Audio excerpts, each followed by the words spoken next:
پچھلی بار ہم نے دیکھا کہ کس طرح سے امر عیار بدی الزما کو چھڑانے کی خاطر طلسم ہوشربا میں داخل ہوئے اور ملکہ تصویر جادو کی ایک کنیز شگوفہ کی شکل اختیار کر کے اس کی ہمراہیوں میں شامل ہوئے۔ ملکہ تصویر جادو پہنچی ملکہ شرارہ جادو کے پاس۔ شرارہ جادو وہی جادوگرنی ہے جس نے بدی الزما کو قید کر رکھا ہے۔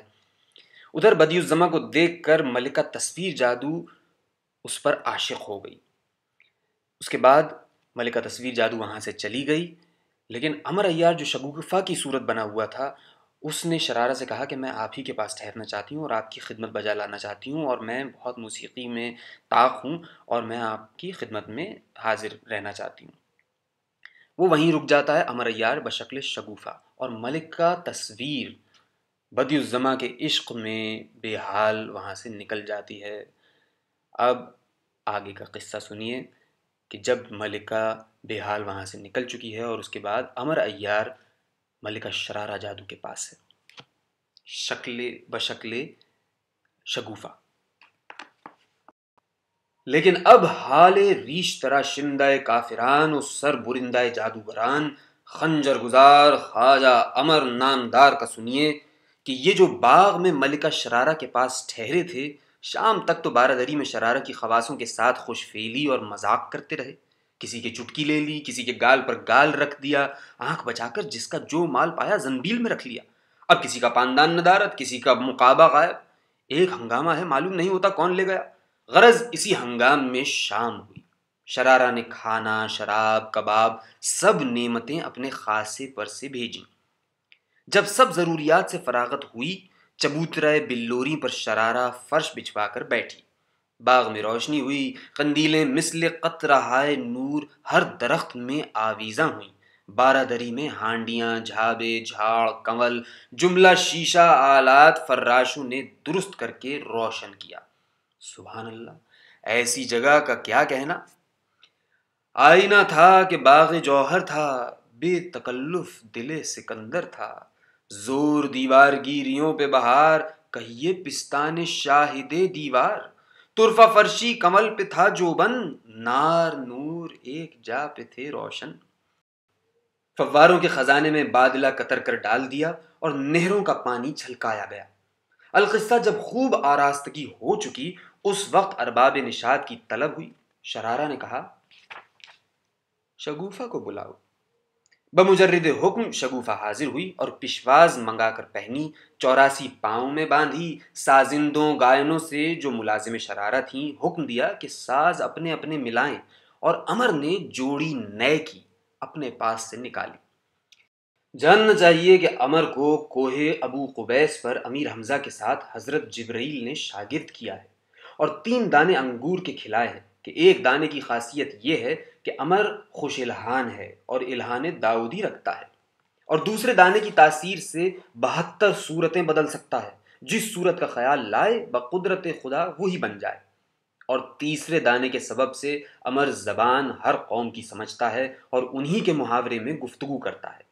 الحاصل امر نے بانسری نکال کر لبوں سے لگائی اور تھوڑے سے موتی لے کر پھانک لیے، اور ایک تار برنجی انگوٹھے میں پاؤں کے باندھا اور دوسرا سرا اس کا لبوں سے دبا لیا، اور گلابی شراب کی بغل میں دبا لی، اور پیمانہ ہاتھ میں لیا اور گت ناچنا شروع کیا، اور اس طرح کہ جب چاہا ایک گھنگرو بجا اور جب چاہا سب بجے، اور جب نہ چاہا ایک نہ بجا۔ منہ سے موتی ہر تال اور گت میں نکل کر تار میں پروئے جاتے تھے، اور پیمانے میں شراب ہر بار بھرتا تھا اور اہل انجمن کو پلاتا تھا۔ ناچ میں چھل بل اور ادا دکھاتا تھا کہ ہر طرف سے احسنت و آفرین کی صدا بلند تھی۔ وہ گھٹنا، وہ بڑھنا اداؤں کے ساتھ، دکھانا وہ رکھ رکھ کے چھاتی پہ ہاتھ، کبھی دل کو پاؤں سے مل ڈالنا، نظر سے کبھی دیکھنا بھالنا، دوپٹے کو کرنا کبھی منہ کے اوٹ کہ پردے میں ہو جائے دل لوٹ پوٹ۔ شرارہ کو ایک عالم حیرت ہے کہ یہ انسان ہے یا شعلہ ہے یا شرارہ ہے۔ عجب طلسم کا ناچ ہے۔ بانسری میں گت کا ٹھیکا بج رہا ہے، موتیوں کا تسلسل جاری ہے، شراب اہل مجلس کو برابر پہنچتی ہے۔ ملکہ شرارہ نے تعریف کی اور مالا اتار کر دیا۔ امر نے سلام کر کے ناچتے ہوئے جا کر سر سامنے کر دیا۔ شرارہ نے گلے میں مالا پہنا دیا۔ اب گت موقوف کر کے عمر نے گانا شروع کیا کہ صدائے دلچسپ اور نغمہ دلکش سے ہر ایک کو غش آ گیا اور شرارہ پر عالم وجد طاری ہوا۔ ہوا بند گئی اس گھڑی اس اصول، بسیرا گئے جانور اپنا بھول، درختوں سے مل مل کے باد صبا، لگی وجد میں بولنے واہ واہ۔ جب شرارہ حالت ذوق میں آ کر رونے لگی، عمر نے گانا موقوف کیا۔ شرارہ نے کہا، ارے بسمل کیوں چھوڑتی ہے؟ ذبح کیا ہے تو دم نکل جانے دے۔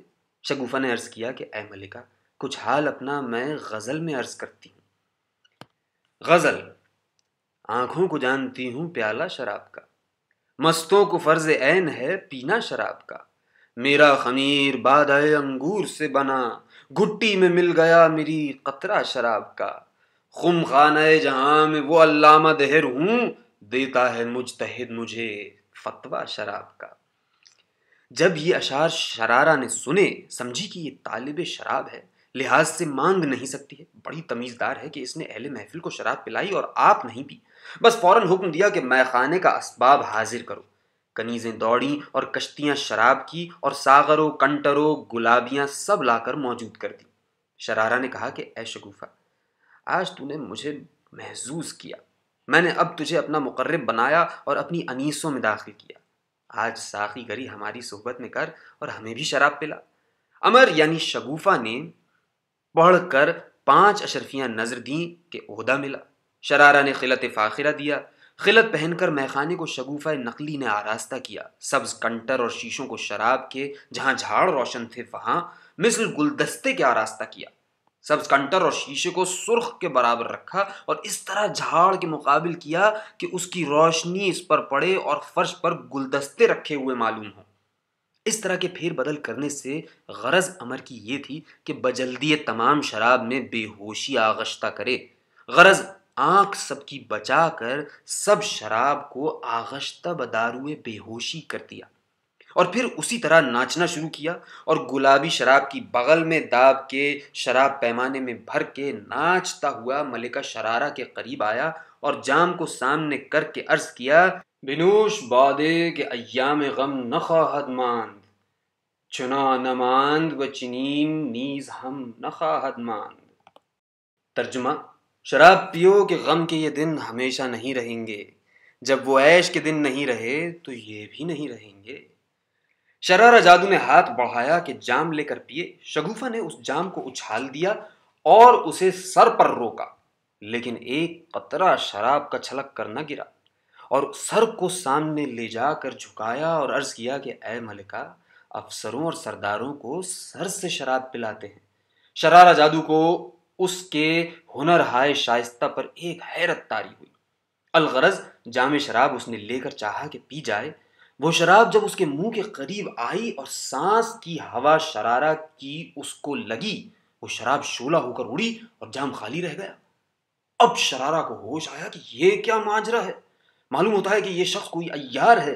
فوراً کچھ سحر پڑھا اور عمر پر کہ جو شگوفہ بنا ہوا ساقی گری کر رہا تھا پھونکا۔ عمر کا وہ رنگ اور روغن جو بعیاری لگایا تھا کچھ نہ رہا اور صورت اصلی عمر کی ظاہر ہوئی۔ شرارہ نے جادوگرنیوں کو حکم دیا کہ اسے گرفتار کرو۔ انہوں نے عمر کی مشکیں باندھ لیں۔ شرارہ نے کہا، او موئے، تو نے مجھے مار ہی ڈالا ہوتا، دیکھ تو تجھے کس حال زار سے قتل کرتی ہوں۔ عمر نے کہا، او قحبہ، اب کیا تو بچ جائے گی؟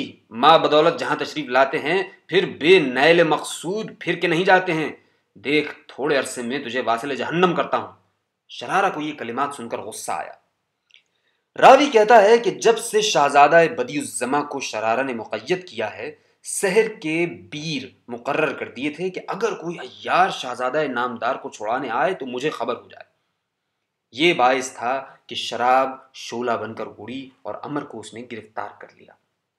فی الجملہ کلمات درست عمر سے سن کر عمر کو ایک درخت سے بندھوا دیا اور سحر کا حصار کر دیا کہ اب کوئی شخص باغ سے باہر نہ نکل سکے، اور ایک عرضی مالک طلسم افراسیاب کو مشتمل بر حالات عمر تحریر کی کہ میں نے اسے گرفتار کیا ہے، اگر حکم ہو سر کاٹ کر اس کا بھیج دوں، اور اگر ارشاد ہو زندہ روانہ کروں، اور یہ عرضی اپنی ایک کنیز شعلہ رخسار نامی کو دی کہ خدمت شہنشاہ ساحران میں جا کر پہنچائے۔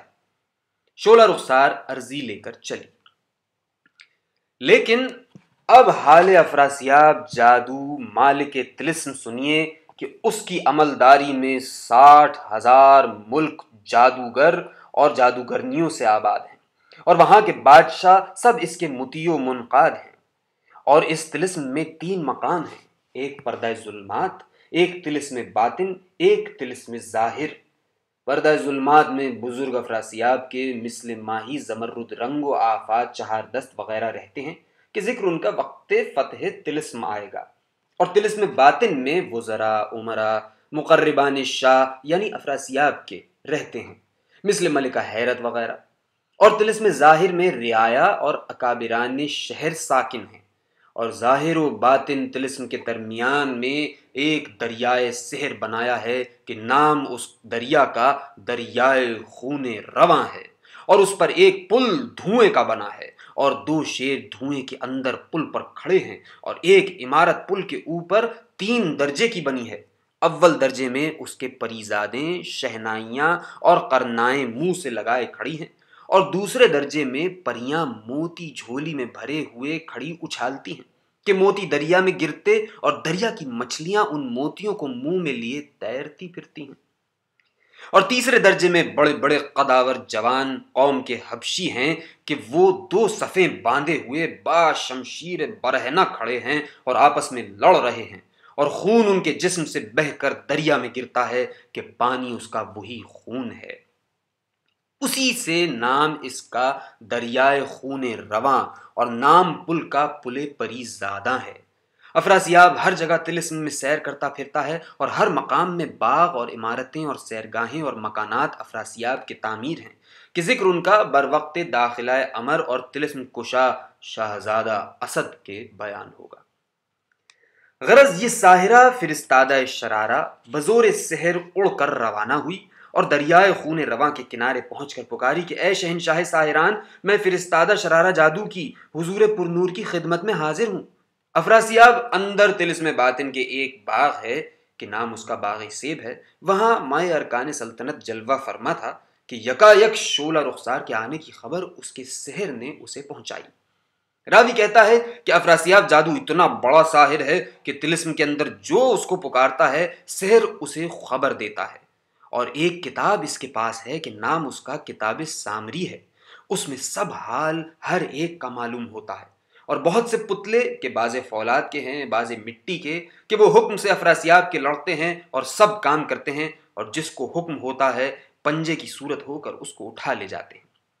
خلاصہ کلام، جب شعلہ رخسار کے آنے کی خبر بزور سحر معلوم ہوئی، افراسیاب نے ایک پنجہ سحر کا بھیجا کہ وہ آ کر شعلہ رخسار کو اٹھا لے گیا، اور سامنے افراسیاب کے پہنچا کر پنجہ تو غائب ہو گیا، مگر شعلہ رخسار نے دیکھا کہ باغ کی 12 دری میں کئی ہزار دنگل اور کرسیاں یاقوت احمر کی بچھی ہیں، اور دنگلوں کے نیچے پائے شیر دہاں اور مگر دہاں اور فیل چہرہ لگے ہیں، اور منہ سے ان چہروں کے شعلے آگ کے نکلتے ہیں۔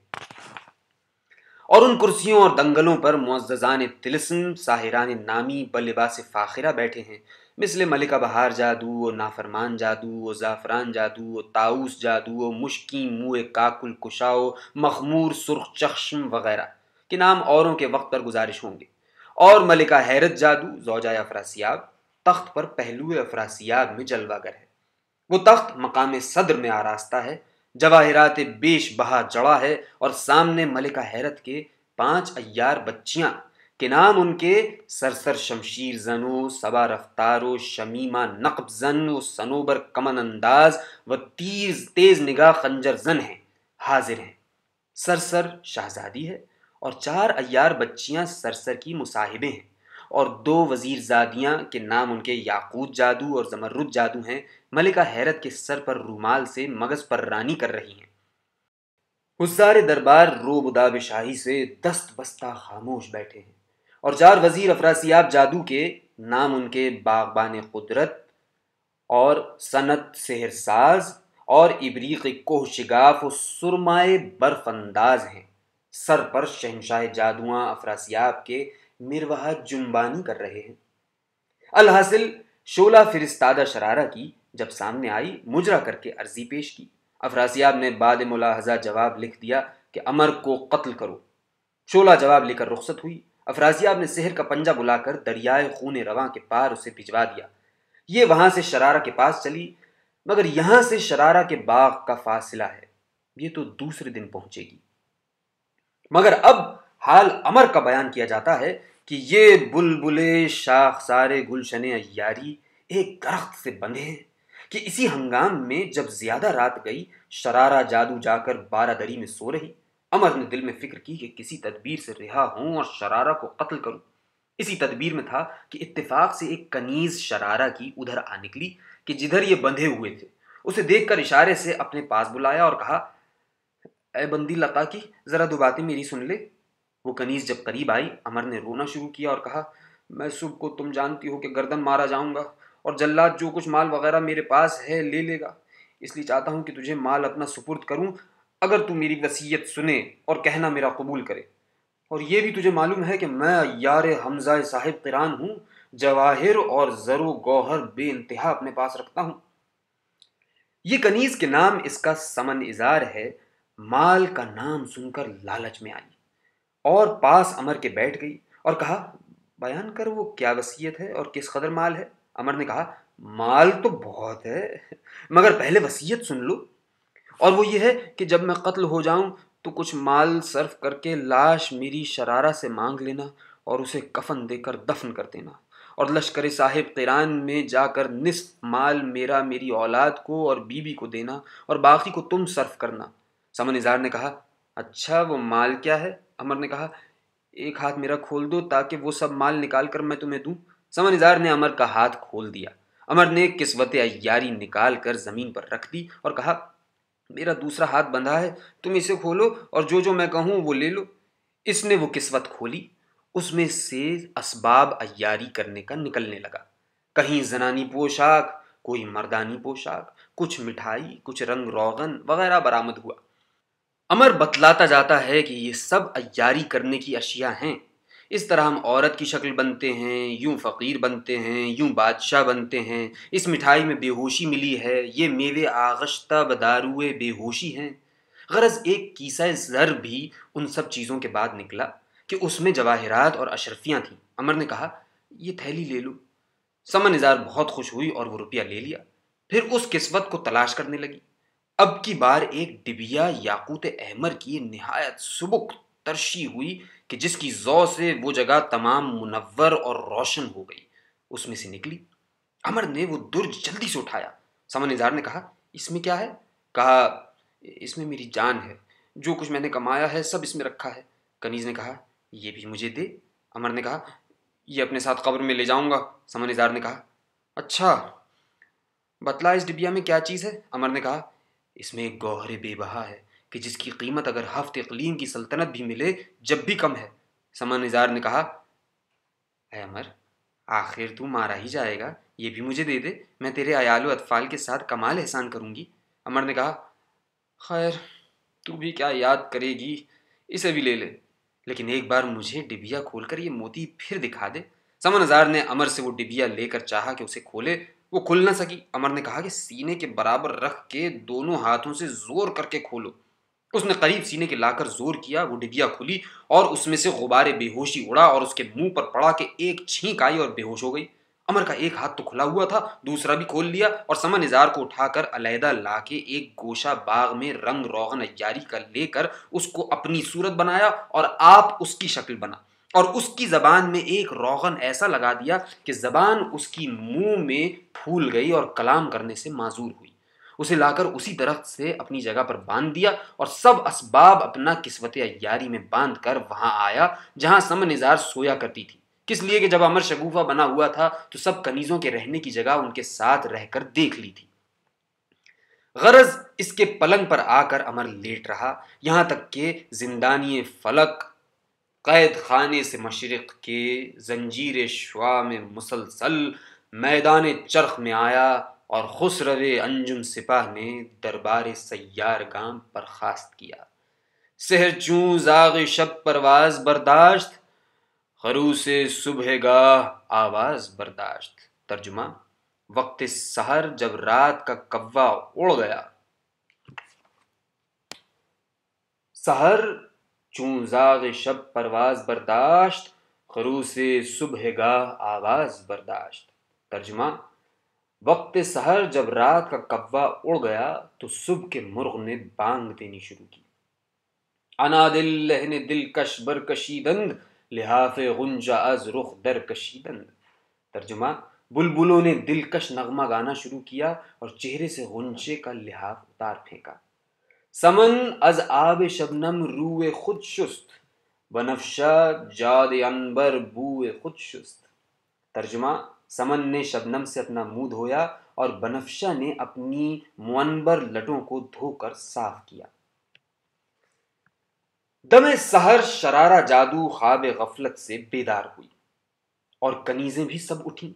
بعد فراغ امورات ضروری شرارہ بارہ دری کے چبوترے پر فرش بچھوا کر بیٹھی اور سب خواصیں ماں امر کے کہ جو بشکل سمن نظار ہے اس کی خدمت میں حاضر ہوئیں کہ اس عرصے میں شعلہ رخسار جواب لیے ہوئے عرضی کا افراسیاب کے پاس سے پہنچی اور شرارہ کو وہ تحریر افراسیاب کی دی۔ اس نے حکم دیا کہ امر کو درخت سے کھول کر لاؤ اور قلماقنی سے کہا کہ سر اس کا کاٹ لے۔ کنیزیں جا کر سمن نظار کو جو بشکل امر تھی سامنے شرارہ کے لائیں اور قلماقنی خنجر لے کر سر کاٹنے پر مستعد ہوئی۔ سمن نظار بسبب روغن لگا دینے خواجہ کے منہ سے تو بولتی نہیں ہے، ہر چند رو رو کر اشارے کیا کہ مگر کوئی نہ سمجھا اور ایک ہی ہاتھ میں قلماقنی نے سر اس کا بحکم شرارہ جدا کیا۔ وہ ساحرہ تھی، اس کے مرتے ہی ایک شور بلند ہوا اور اس کے بیروں نے غل مچائے کہ افسوس کشتی سمن نظار جادورا۔